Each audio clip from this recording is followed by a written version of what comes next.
confederación de asaltantes navales que hostigaban a los pueblos y ciudades costeras de la región mediterránea, pero especialmente en Egipto. Se consideran además una de las principales causas que contribuyeron al colapso de la Edad de Bronce. Y lo cierto es que su procedencia, la procedencia de los pueblos del mar, sigue siendo un misterio, ya que los registros existentes de sus actividades son sobre todo fuentes egipcias que únicamente los describen en términos de batalla, como por ejemplo el registro de la estela de Tanis, que dice: «Vinieron del mar en sus barcos de guerra y nadie podía oponerse a ellos». Y lo cierto es que este tipo de descripción es muy típica de las referencias egipcias sobre estos misteriosos invasores. Fuera de Egipto, también asaltaron las regiones del Imperio Hitita, el Levante y otras áreas alrededor de la costa mediterránea. Se ha sugerido que su origen e identidad sean etruscos, troyanos, micénicos e incluso minoicos. Pero como ningún relato descubierto hasta ahora arroja más luz a la cuestión de lo que se conoce actualmente, tales afirmaciones siguen siendo meras conjeturas. Cabe destacar que ninguna inscripción antigua nombra a la coalición como pueblos del mar, pues esta es una designación moderna. Los tres grandes faraones que registran sus conflictos y victorias sobre los pueblos del mar son Ramsés II, su hijo y sucesor Meremtah y el mítico Ramsés III. Los tres afirmaron grandes victorias sobre sus adversarios y son justamente sus inscripciones las que proporcionan la evidencia más detallada de los pueblos del mar. Pero especialmente Ramsés II, que fue uno de los gobernantes más efectivos en la historia del antiguo Egipto, consiguió asegurar las fronteras contra la invasión de tribus nómadas y contra los hititas. Recordemos que los hititas, que se cree que eran originarios del área más allá del Mar Negro, primero ocuparon el centro de Anatolia, y fue de hecho bajo el mandato de Muwatallis que tuvo lugar una lucha de poder por la dominación de Siria con el Egipto del faraón Seti I. Pero fue Ramsés II quien condujo una de las batallas más grandes de toda la Edad de Bronce en Kadesh. Y aunque Ramsés reclamó una gran victoria, lo cierto es que el resultado fue seguramente indeciso. Pero en cualquier caso, en su relato, se menciona a los pueblos del mar como aliados de los hititas, pero también como mercenarios de su propio ejército. Lo que no se menciona es de dónde vinieron o quiénes eran, lo que sugiere a los académicos que los egipcios ya tenían esta información. Y este era de hecho el motivo por el que los pueblos del mar carecían de presentación. Ramsés también relata cómo, en el segundo año de su reinado, derrotó a estos asaltantes en una batalla naval frente a las costas de Egipto. Según cuenta el propio Ramsés, permitió que los barcos de guerra de los pueblos del mar y sus buques de suministro se acercaran a la desembocadura del Nilo, donde tenía una pequeña flota egipcia colocada en una formación defensiva. Luego esperó entre bastidores a que los pueblos del mar atacaran, para luego lanzar su ataque por completo sobre ellos desde sus flancos y hundir sus barcos. El faraón Meremtah continuó preocupado por los pueblos del mar, quienes se aliaron con los libios para invadir el delta del Nilo. De hecho, el propio Meremtah nos cuenta cómo en el quinto año de su reinado, en el 1209 a.C., el líder de los libios, Mereye, se alió con los pueblos del mar para invadir Egipto.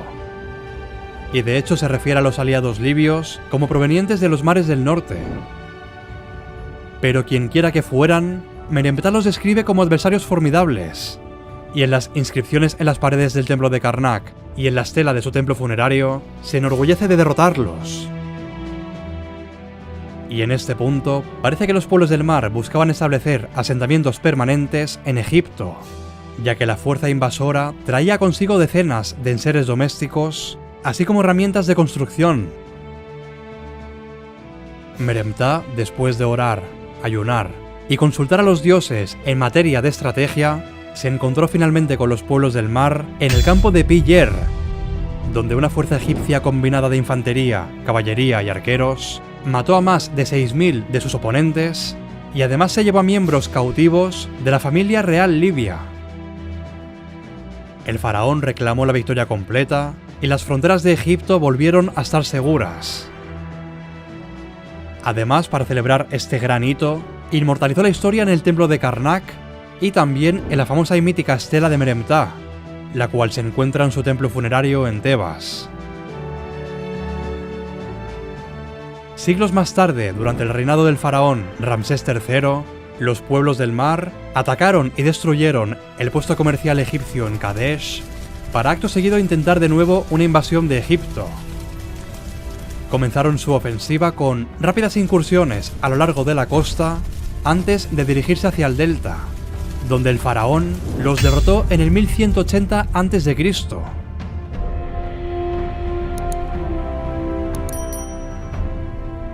Pero los pueblos del mar, que si algo tenían es que eran muy testarudos, volvieron con más fuerza con la intención de invadir Egipto. Pero de nuevo Ramsés III los derrotó finalmente en la ciudad de Exois en el 1178 a.C.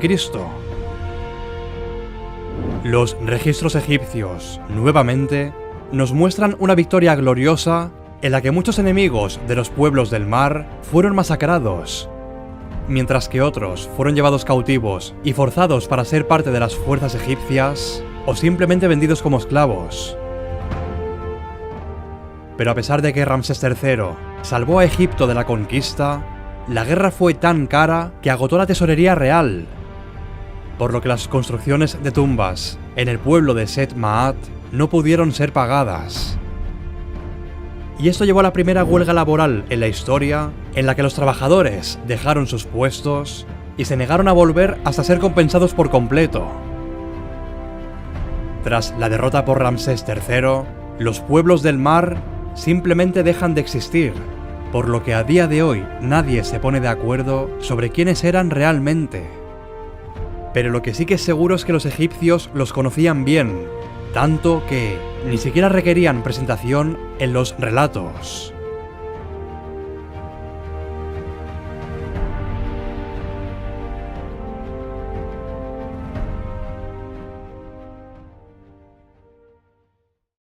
Solemos pensar en los filisteos como los villanos de los relatos bíblicos. En muchas lenguas la palabra filisteo describe a alguien rudo o inculto.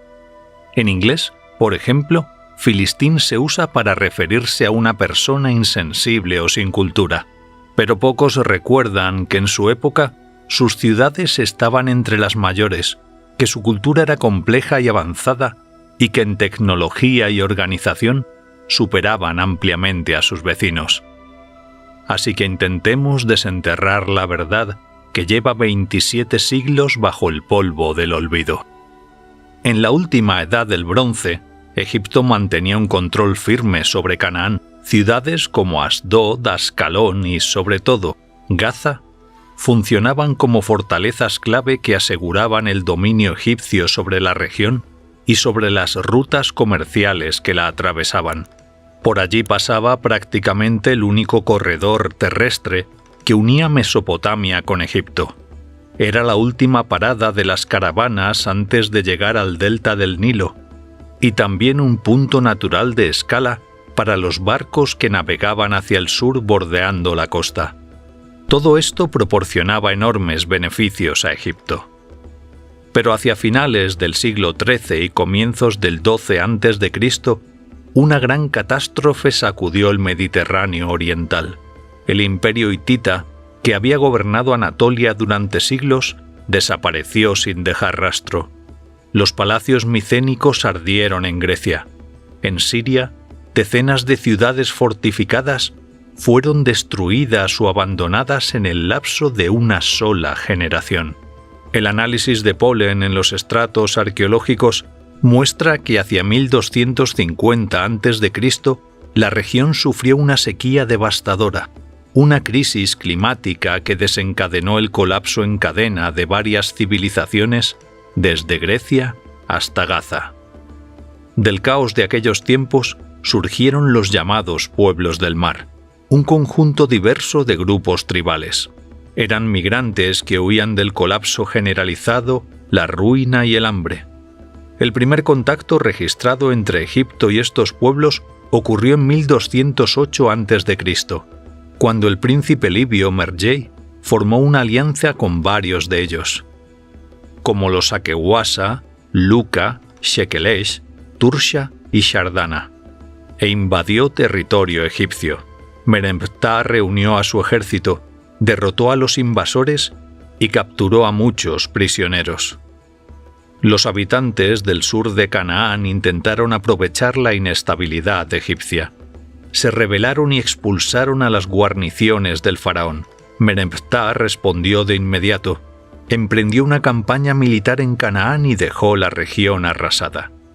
Así lo relata la estela de Meremptah. Canaán fue saqueado y sumido en la desgracia. Ascalón cayó en manos del invasor. Gezer quedó sometida. Yenoam como si nunca hubiera existido. Israel quedó devastado sin que sobreviviera su linaje.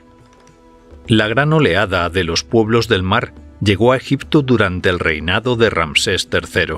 Entre ellos había un grupo al que las fuentes egipcias llaman Peleset. Se les menciona en muchos registros, pero las referencias principales provienen de las inscripciones y relieves del templo de Medinet Abú, fechados hacia 1175 a.C., y del gran papiro Harris, redactado alrededor de 1152 a.C. En esos relieves aparecen guerreros con tocados de plumas que avanzan en barcos con proas en forma de ave. Visten corazas segmentadas y faldas que recuerdan a los kilts. Ramsés III afirma que derrotó a estos pueblos, frenó sus ataques por tierra y mar y capturó a numerosos prisioneros. Tras la victoria, trasladó a parte de ellos al sur de Canaán. Asentó a los Peleset en Gaza, Asdod y Ascalón, y a los Tjeker en la ciudad portuaria de Dor, algo más al norte. Lo más probable es que, como harían muchos gobernantes después, Ramsés quisiera poblar sus fronteras con grupos extranjeros para que sirvieran como escudo ante futuras incursiones. El traslado fue pacífico, ya que se realizó con el visto bueno del faraón. En los estratos arqueológicos de la época no hay señales de destrucción, incendios ni combates que indiquen una invasión militar. Aún así, los Peleset asentados en Canaán eran minoría frente a la población semita local, que pese a la devastación causada por Meremptah, seguía viviendo allí. Con el tiempo, los Peleset se mezclaron con los habitantes semitas y de esa fusión surgió un nuevo pueblo, los Filistim de las fuentes hebreas, los filisteos. A comienzos del siglo XI a.C., formaron una confederación de 5 ciudades-estado a lo largo de la franja costera meridional: Gaza, Ascalón, Asdod, Ecrón y Gat, conocida como el Pentápolis filisteo. Cada ciudad estaba gobernada por un dirigente llamado Seren, un título político único en todo el antiguo cercano Oriente. Aunque cada uno gobernaba su propia ciudad, en política exterior las 5 actuaban como un solo bloque, tomando decisiones conjuntas para toda la confederación. El origen de los Peleset sigue siendo un misterio. Según la tradición bíblica, la tierra de Caftor sería la patria de los filisteos. Aunque la Biblia no especifica dónde estaba, suele identificarse con la isla de Creta, ya que en muchas lenguas antiguas el nombre de Creta suena de forma parecida. Los egipcios la llamaban Keftiu y los asirios y babilónicos Kaptara. Cada vez más indicios apuntan a un origen egeo para los filisteos. Su cultura material muestra rasgos muy claros de esa región. La cerámica filistea, por ejemplo, recuerda en forma y decoración a la micénica y a la chipriota, aunque los análisis de arcilla prueban que no se importaba. Se producía localmente en Canaán. Si observamos la figura de un guerrero chipriota, es difícil no ver el parecido con los guerreros Peleset representados por los egipcios. Y junto a ella aparece la imagen de una diosa filistea, cuyo nombre desconocemos y que se denomina Ashdoda por la ciudad donde fue hallada. A un lado, una figura muy similar procedente de Chipre, refuerza aún más esa conexión. Mientras en Canaán se usaban hornos para cocinar, en las ciudades y aldeas filisteas empiezan a aparecer hogares hechos con cantos rodados del mar, típicos de las islas del Egeo. Las conexiones con esa región también se reflejan en elementos arquitectónicos, en prácticas funerarias y en muchos otros aspectos de su cultura material. Sin embargo, en los últimos años, algunos investigadores han planteado la posibilidad de que los filisteos procedieran de la actual Siria. Esta hipótesis se basa en inscripciones lubitas que mencionan un estado llamado Walistín o Palestín, y en lubita las consonantes W, F y P pueden alternarse, lo que hace que el nombre recuerde al de los Peleset. Pero la idea se sostiene únicamente en esa similitud. La capital de ese Walistín sirio ya ha sido excavada, y todo lo hallado apunta a que sus habitantes eran de origen neohitita. Además, todo indica que este estado no existió antes de la llegada de los filisteos a Canaán, sino al mismo tiempo. Según otras hipótesis, un grupo separado de filisteos pudo haberse instalado en Siria, pero habría sido asimilado rápidamente por la población sirohitita. En 2019, los análisis de ADN realizados en cementerios filisteos mostraron que los primeros filisteos de la Edad del Hierro tenían entre un 25 y un 70% de ascendencia del sur de Europa, cercana a antiguas poblaciones del Egeo, Cerdeña y la península ibérica. Así, aunque en líneas generales sabemos que los filisteos procedían de la región egea, todavía no es posible identificar con precisión su lugar de origen. Algunos indicios apuntan a Creta y a la Grecia micénica, otros a Chipre o a distintas islas del Egeo. Es muy posible que los Peleset no fueran un único pueblo, sino un conjunto de grupos procedentes de diversas zonas del Egeo. Su lengua podría ayudarnos a aclararlo, pero lo que conocemos de ella, unas pocas palabras mencionadas en textos bíblicos, nombres propios y topónimos, solo permite suponer que se trataba de un idioma indoeuropeo. Se han hallado algunas tablillas filisteas con signos que recuerdan la escritura lineal chipriota, aunque no existe consenso sobre si realmente se trata de una variante de ese sistema, ya que la forma y el repertorio de signos difieren. Con el tiempo, los filisteos adoptaron el alfabeto fenicio, pero para entonces ya habían pasado por completo a una lengua semítica. En conjunto, los filisteos adoptaron la cultura semita con una rapidez sorprendente.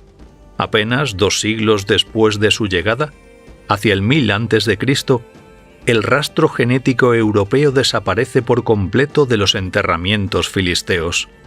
Los matrimonios con la población local diluyeron tan rápido la herencia genética de los recién llegados que no dejó huella alguna. Genéticamente pasaron a integrarse en la población autóctona. Sin embargo, durante 4 siglos más, todos, incluidos ellos mismos, continuaron llamándolos filisteos. Su cultura se transformó con la misma rapidez.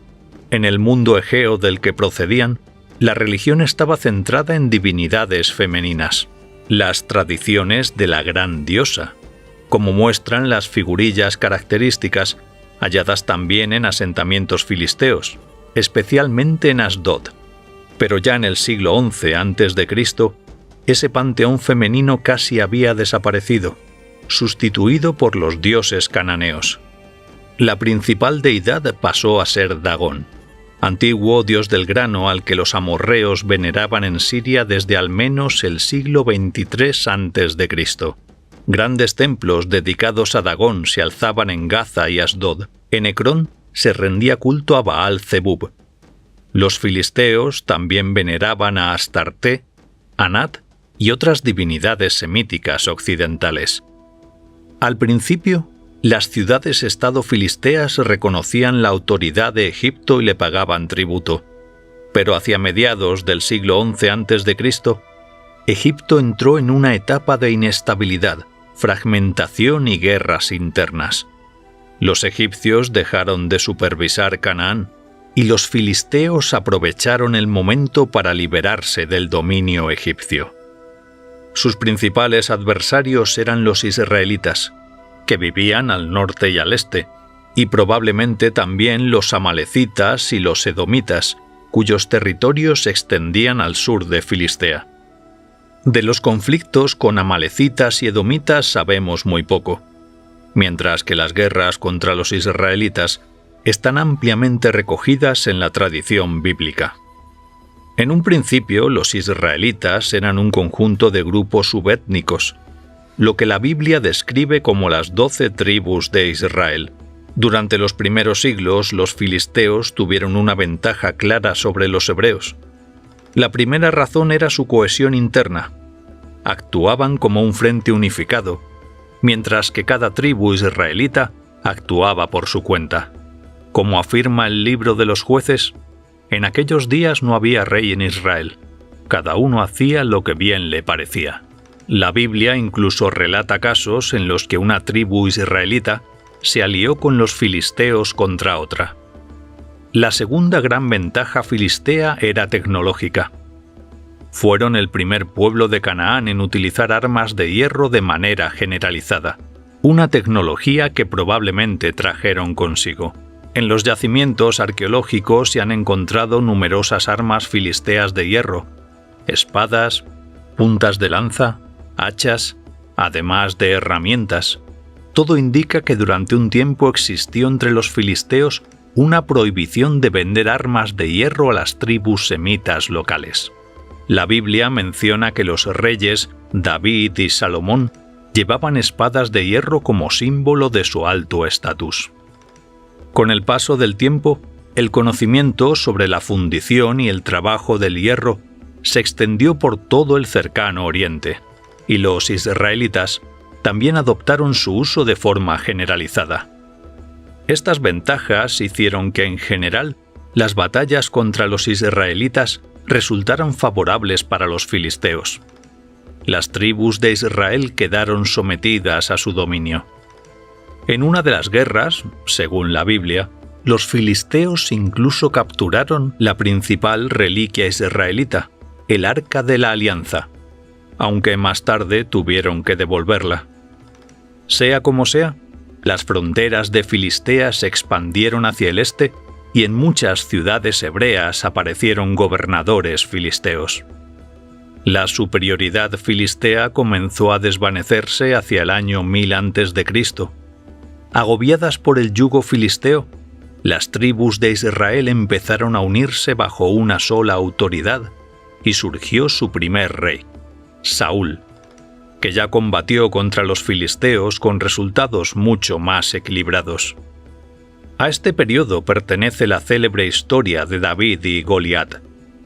Goliat era un guerrero altísimo y de gran fuerza, originario de la ciudad filistea de Gat. Antes de la batalla salió al frente y desafió a los israelitas a presentar a su mejor guerrero. Al no recibir respuesta, comenzó a provocarlos y llamarlos cobardes. Entonces salió un joven David y mató a Goliat con un certero lanzamiento de piedra de su honda. Resulta especialmente interesante que en las excavaciones de Gat se haya encontrado un ostracón de comienzos del siglo IX a.C. con las letras GLYT grabadas. La mayoría de los especialistas considera que se trata de una variante del nombre Goliat. Afirmar que corresponde exactamente al personaje bíblico sería excesivo, pero la inscripción demuestra que el nombre Goliat probablemente era común entre los habitantes de Gat en aquella época. Tras la muerte de Saúl, David se convirtió en rey de Israel.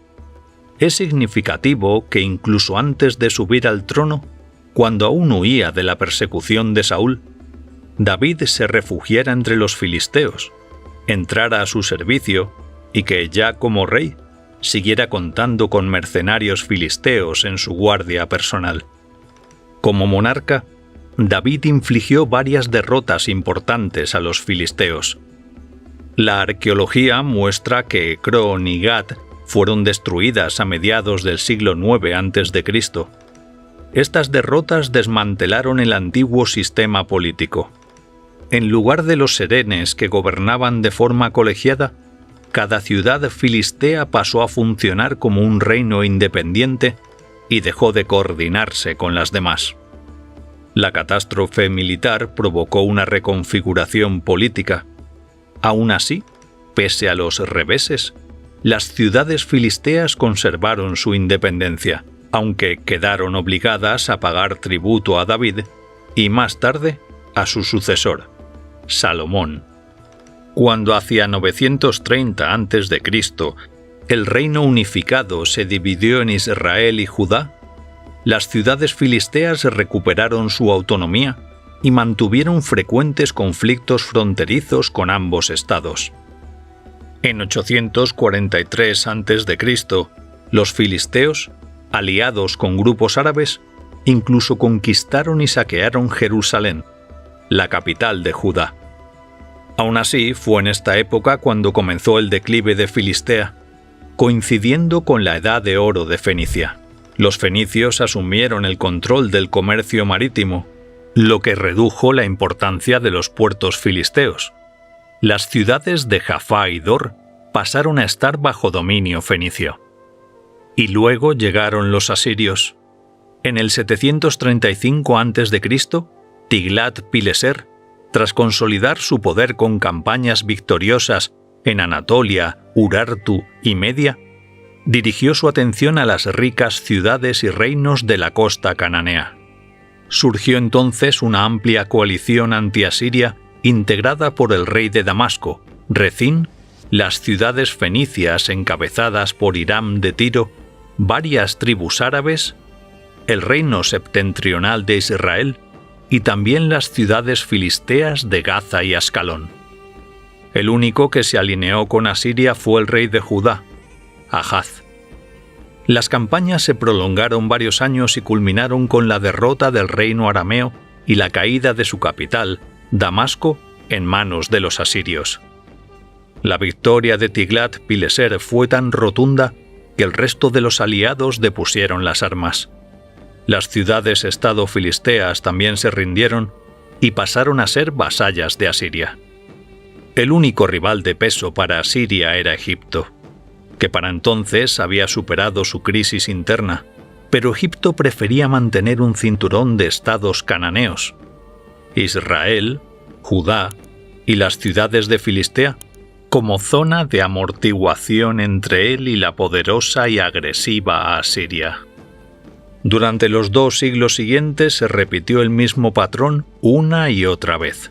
Cada vez que estallaba una revuelta en alguna parte del imperio asirio, una o varias entidades de Canaán también se sublevaban, animadas por la promesa de apoyo egipcio. Pero en la práctica, ese apoyo era casi siempre solo moral. Egipto raras veces enviaba tropas. Así, en 724 a.C., el rey Oseas de Israel, tras sellar una alianza con Egipto, dejó de pagar tributo a Asiria. Salmanasar V visitó Samaria y tras 2 años la destruyó. Su sucesor, Sargón II, deportó a sus habitantes. En 712 a.C., Ecrón y Gat se rebelaron con respaldo egipcio. Sargón II arrasó ambas ciudades en 2 años, aunque Ecrón fue reconstruida poco después. En 704 a.C., Judá se levantó contra Asiria. El rey Senaquerib devastó el país y sitió Jerusalén. El rey Ezequías logró salvar la ciudad pagando un inmenso tributo, y así sucesivamente. Con el tiempo, las ciudades de Filistea terminaron perdiendo prácticamente toda forma de autonomía política. En los periodos sin guerras ni rebeliones, las ciudades filisteas prosperaban y acumulaban riqueza. Fue precisamente bajo dominio extranjero cuando se convirtieron en auténticos gigantes económicos. En el siglo VII a.C., por ejemplo, las ciudades crecieron con rapidez. Ecrón llegó a abarcar 35 hectáreas, 85 acres, y se convirtió en una de las mayores urbes del cercano Oriente. La antigua disposición caótica dio paso a una planificación urbana clara, con calles amplias, barrios residenciales y zonas industriales. En esa época, Filistea se convirtió en el principal centro productor de aceite de oliva del mundo antiguo. A lo largo del interior de las murallas de Ecrón, los arqueólogos descubrieron más de un centenar de prensas industriales. El complejo podía generar más de 1000 toneladas de aceite al año, una escala sin precedentes. Bajo dominio asirio, los filisteos elevaron la producción oleícola a un nivel verdaderamente industrial. Todo indica que el aceite filisteo se exportaba a lo largo y ancho del antiguo Oriente. A comienzos del siglo VI a.C., sin embargo, parte de estas prensas dejó de funcionar por la aparición de un competidor poderoso, los griegos jonios, que reactivaron el comercio en el Mediterráneo sur, abarataron los precios y debilitaron las exportaciones filisteas hacia Egipto. A finales del siglo VII a.C., el imperio asirio cayó y fue sustituido por el imperio neobabilónico. En 604 a.C., por orden de Nabucodonosor II, el ejército babilonio tomó, saqueó y destruyó Ascalón y deportó a su rey. Las crónicas babilónicas registran la fecha con exactitud y las excavaciones modernas revelan gruesas capas de destrucción y ceniza. Ese mismo año, Nabucodonosor arrasó Gaza y Ecrón tras sofocar una rebelión filistea. Algunos reyes filisteos pidieron ayuda a Egipto para resistir a Babilonia, pero Egipto los ignoró. Tras 6 siglos de presencia en la costa, la independencia filistea, brevemente recuperada tras la caída de Asiria, llegó definitivamente a su fin con las conquistas babilónicas. Nabucodonosor deportó a una parte considerable de la población de las ciudades filisteas conquistadas a Mesopotamia. Las listas babilónicas de distribución de provisiones del siglo VI a.C. mencionan a los descendientes de Aga, el último rey de Ascalón, llevado cautivo junto con su familia. Durante mucho tiempo, los deportados en Babilonia siguieron identificándose en los documentos administrativos como gente de Gaza o gente de Ascalón. El archivo de Nippur, fechado a finales del siglo V a.C., también vincula a ciertas personas con estas ciudades. Estas son las últimas referencias conocidas a individuos que aún se identificaban como filisteos antes de que su rastro desapareciera por completo de la historia. A finales del siglo V a.C., tras aproximadamente siglo y medio de exilio, quienes seguían llamándose filisteos habían perdido toda identidad étnica diferenciada y se habían fundido con la población mesopotámica. 6 siglos después de su llegada durante el colapso de la Edad del Bronce, los filisteos dejaron de existir como pueblo. En época persa, después de 539 a.C., las tierras costeras de la antigua Filistea volvieron a ser pobladas, pero ahora por fenicios, y casi nada quedaba ya de la cultura filistea. Nuevas poblaciones se asentaron en la antigua tierra de los filisteos. Ecrón aún aparece mencionado en el siglo II a.C. en el primer libro de los Macabeos, pero tras su destrucción en 604 a.C., nunca volvió a reconstruirse por completo. El nombre sobrevivió, pero la ciudad quedó en ruinas. La Gaza moderna, situada en el emplazamiento de la antigua Gaza filistea, ha atravesado una historia tan larga y ha sufrido tantos conflictos que los estratos arqueológicos del período filisteo han quedado casi totalmente destruidos. Es la única ciudad del Pentápolis que no puede estudiarse plenamente. El principal legado de los filisteos es su nombre. De Peleset y Pilistim procede la antigua denominación de la región situada entre Siria y Egipto, Palestina. La palabra aparece por primera vez en las obras de Heródoto. Más tarde la emplearon Aristóteles, Estrabón, Plinio el Viejo e incluso autores judíos como Flavio Josefo y Filón de Alejandría. Y en el año 136, tras sofocar la revuelta de Bar Kokhba, el emperador Adriano rebautizó la provincia rebelde de Judea como Siria-Palestina.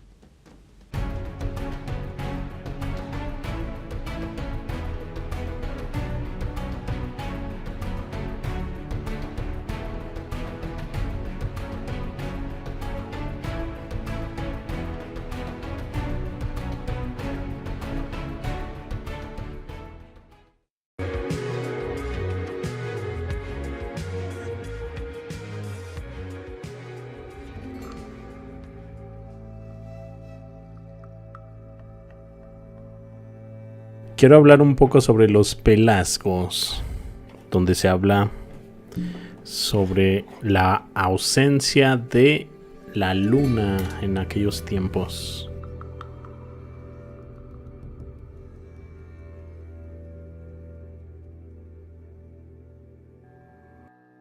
En el mapa pueden ver un poco donde ha habido asentamientos de los pelasgos. La historia sobre los pelasgos siempre fascinante, con muchas implicaciones, porque de hecho muestra lo poco que sabemos hoy en día de lo que realmente sucedió en el pasado, y creemos que lo sabemos, pero cuanto más alguien profundiza en los mitos y en las leyendas, se vuelve todo más extraño. ¿Quiénes eran los pelasgos? Antes que nada,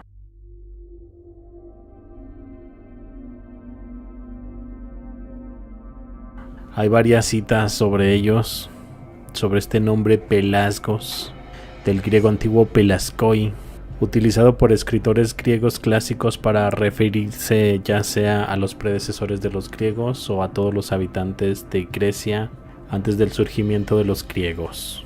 En general, Pelasgo, entre comillas, ha llegado a significar de manera más amplia a todos los habitantes indígenas de la región del Mar Egeo y sus culturas. Un término general para cualquier pueblo antiguo, primitivo y presumiblemente indígena del mundo griego, entre comillas. Tengo un mapa después de los griegos. Si lo superpongo a este mapa, ahí tienen más o menos dónde quedaba. Macedonia está casi en el centro, donde se ven más asentamientos pelasgos. La Arcadia. Voy a colocar un collage que hice por ahí. Por cierto, ¿ya vieron esta moneda? Lleva un bajra, el águila, en sus pies.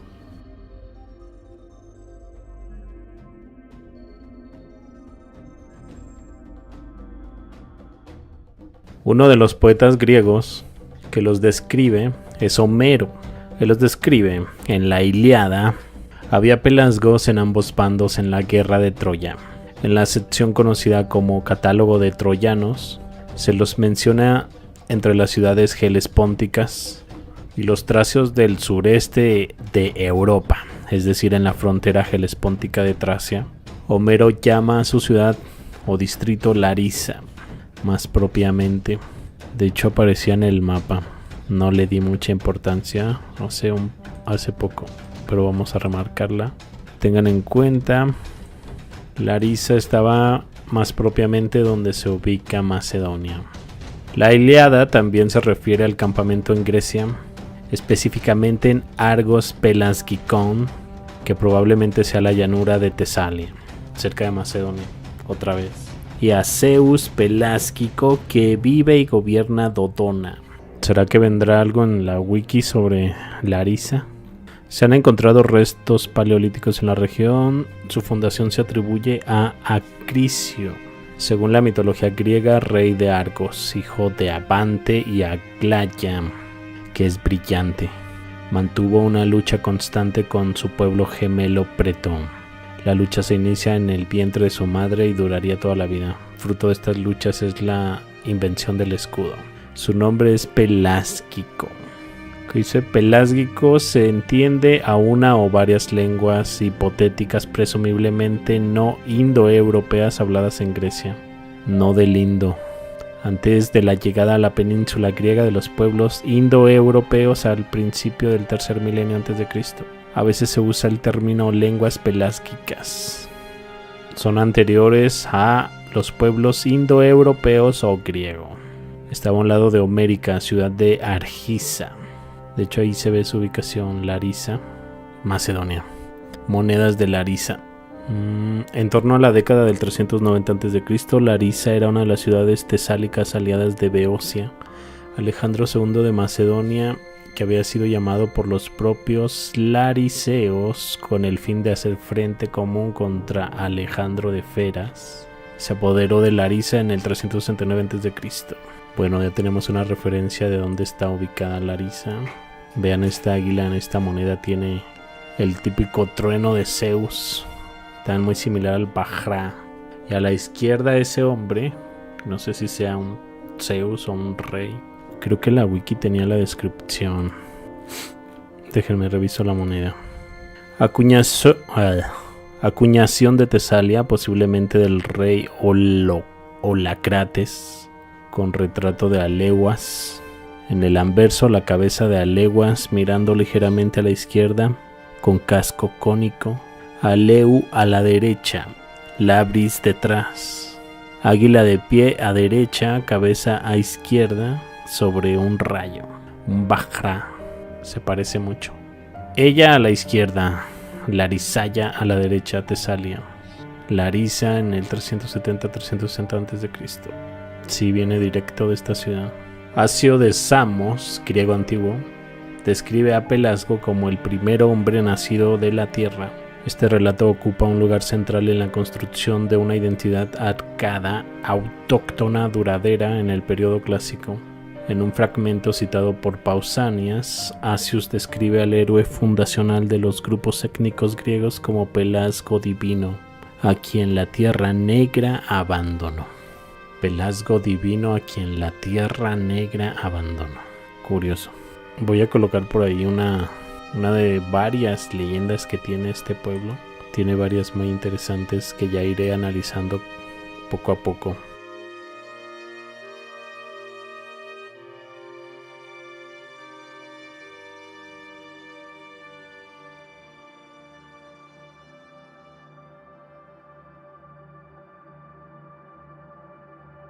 Las historias sobre ellos son muy variadas y abundantes entre los escritores e historiadores griegos. Y lo que estas historias tienen en común es que los pelasgos eran gente del viejo mundo y llegaron antes de los propios griegos. En escritos y tradiciones antiguas se pueden encontrar pruebas de una época en la que la luna no existía. Demócrito y Anaxágoras mencionan que hubo un tiempo en el que no se podía ver la luna en los cielos nocturnos.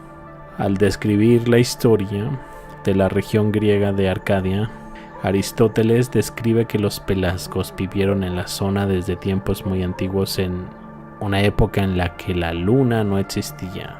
La imagen es de la hija de la luna en el mito del Pelasgo de la creación. Ya iré checando algunas de sus leyendas para ver qué me encuentro de interesante. Déjenme, les coloco por ahí algunas imágenes de la luna.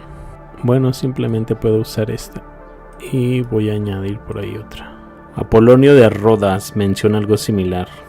Habla de una época en la que no todos los objetos celestes existían en el cielo. Antes de la generación de Deucalión y Pirra, antes del cataclismo, entre paréntesis, cuando la luna no existía y los únicos humanos que existían eran los pelasgos que vivían en las montañas de Arcadia, de la región de Grecia, Arcadia. Creo que es la isla que vimos por ahí, de donde son los espartanos. Estos habitantes de Arcadia también eran conocidos como los proselenes, que significa los que estaban antes de la luna en griego, proselenes. En la obra La Moral, entre comillas, de Plutarco encontramos lo siguiente. Había arcadianos seguidores de Evandro, el llamado pueblo prelunar. De manera similar, Ovidio escribió: se dice que los arcadios poseían sus tierras antes del nacimiento de Zeus y su gente es más antigua que la luna. Esteban de Bizancio escribió: Arcadios y mujeres, ambos existen antes de la luna. Hipólito se refiere a una leyenda que dice que Arcadia dio a luz a Pelasgo, de mayor antigüedad que la luna. Lucianos en su astrología dice que los arcadios afirman en su locura que son más viejos que la luna. Esto ya en Bizancio. El periodo en el que la Tierra no tenía luna es probablemente el recuerdo más remoto de la humanidad. Demócrito y Anaxágoras enseñaron que hubo un tiempo en que la Tierra estuvo sin luna. Aristóteles escribió que Arcadia en Grecia, antes de ser habitada por helenos, tenía una población de pelasgos y que estos aborígenes ocupaban la tierra ya antes de que hubiera una luna en el cielo sobre la tierra. Por esta razón fueron llamados proselenes. Apolonio de Rodas menciona el tiempo cuando no todos los orbes todavía estaban en los cielos. Antes de que existieran las razas Danaí y Deucalión, y solo vivían los arcadios, de los cuales se dice que habitaban en las montañas y que se alimentaban de bellotas antes de que existiera la luna. Plutarco dice en las cuestiones romanas había arcadios seguidores de Evandro, el llamado pueblo prelunar. Ovidio escribía, se dice que los arcadios poseían su tierra antes del nacimiento de Júpiter y su gente es más antigua que la luna. Hipólito a una leyenda se refiere y dice que Arcadia engendró a Pelasgo, de mayor antigüedad que la luna. Luciano en su astrología dice que los arcadios afirman que son más antiguos que la luna. Algunas alusiones al tiempo antes de que la luna también se pueden encontrar en las escrituras. Antes que existiese, ¿será? Sí, antes de que hubiera luna. En Job 25:5, la grandeza de se alaba al Señor, que hace la paz en las alturas, entre comillas, y se menciona el tiempo antes había luna y no brillaba, entre comillas. Antes había luna pero no brillaba. También en un Salmo 72:5 se dice: fuiste temido desde el tiempo del sol y antes del tiempo de la luna. Generación de generaciones. Una generación de generaciones significa un tiempo muy largo. Por supuesto, no sirve de nada poner algunos de estos salmos. El mito del primer capítulo del Génesis, un relato tomado de fuentes exóticas y posteriores, la memoria de un mundo sin una luna, vive en la tradición oral entre los indios de las tierras altas de Bogotá, en las cordilleras orientales de Colombia. Relaciona algunas de sus reminiscencias tribales con la época anterior a la luna. En los primeros tiempos, cuando la luna aún no estaba en los cielos, dicen los miembros de la tribu de los Chibchas. Mira qué curioso. Creo que es al pueblo al que le dediqué por ahí un video. Los Chibchas, no, eran los Muiscas. Me pareció muy similar. También otro pueblo de Colombia, no sé si está relacionado los Muiscas y los Chibchas. Creí que se refería a ellos, a los Muisca, donde encontré por ahí posibles paralelos con Japón. También son de Colombia y por cierto tienen una serie de mitos muy similares. Un tipo de viracocha que se parece mucho a Zeus, una diosa de la luna, con atributos muy parecidos a la diosa Kali también, ¿no? Tienen muchas cosas interesantes este pueblo Muisca. De hecho yo creí que era ellos, pero no, se habla de los Chibchas. Bogotá, cordilleras orientales de Colombia, relacionan algunas de sus reminiscencias tribales en una época anterior a la luna, en la que los primeros tiempos, cuando la luna aún no estaba en los cielos, dicen los miembros de la tribu Chibcha. Ok, no están, pero los puedo encontrar, ¿no? No quiero quedarme con la duda. Son de Bogotá. Chibcha también puede ser entendida como un autónimo plural con el significado de nuestros varones. Chip, nuestros. Cha, varones. Ah, mira, sí están relacionados con los muiscas del video. De hecho son los mismos, los chibchas y los muiscas. Ya decía yo que se me hacía familiar la palabra. Los muiscas, un pueblo indígena amerindio que ha habitado el altiplano. Antes sí está relacionado el video con los chibchas. A los muiscas se los ha llamado también chibchas. Aquí están, pertenecientes a la familia lingüística chibchense. Mira, pues de ellos es el video sobre los muiscas, algunos paralelos que me encontré por ahí con Japón e incluso algunas otras cosas similares sobre relatos bíblicos. Son muy similares algunas de sus leyendas. Su dios Bochica les va a resultar también muy interesante. No dejen de ver por ahí el video que les puse. El antepasado mítico de los pelasgos, un pueblo del Peloponeso, considerado por Heródoto como los habitantes más antiguos de Grecia. Existen diferentes tradiciones sobre el origen y la conexión de Pelasgos. En Arcadia era un autóctono o un hijo de Zeus y Niobe. También se le menciona como hijo de Arestor y que emigró a Arcadia, donde fundó la ciudad de Parrhasia.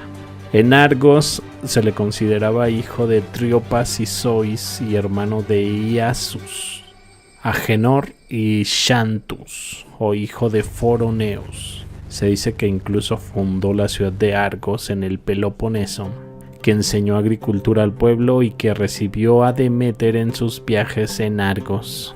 Cuando Danao y sus 50 hijas huyeron de Egipto, fueron protegidos por Pelasgo. En Argos se mostraba su tumba en épocas posteriores. Pues como ven, empiezan a surgir historias sobre Pelasgos y la luna. Es muy curioso, ¿no? Que muchos autores hablen de una época sin luna. ¿Cómo podría ser algo así? Autores griegos que, por cierto, Anatoly Fomenko no los dice que no son tan antiguos. Podrían ser mucho más recientes y en su historia hablan de cosas más recientes y no tan antiguas, teniendo en cuenta que él echa por ahí unos 1000 años agregados a nuestra historia. Sería interesante, ¿no? ¿Estaban todos locos o realmente hay algo que investigar aquí? ¿Habrá algo de cierto en estas historias? ¿O de lo contrario esos autores no se habrían molestado en escribir algo al respecto? Después de todo, no hubo ningún autor griego que obtuviera algo de ello personalmente para su gloria o gloria de Grecia. Podría ser incluso la luna un tipo de sol roto. Su radiación hace que los objetos se enfríen un poco bajo su luz. Y hay pensamientos más especulativos sobre su existencia. Muchas otras teorías de la nueva era lo retratan como una especie de mapa de la Tierra. Ver por ahí el canal de Vibes of Cosmos. Este objeto lunar parece incluso una especie de foco. Algunos dicen que es el reflejo de la Tierra en la luna, ¿no? Por ahí vi un experimento. Por cierto, la tradición hebrea afirma que la luna estuvo llena durante un largo periodo de tiempo. Una luna llena durante mucho tiempo durante el reinado del rey Salomón.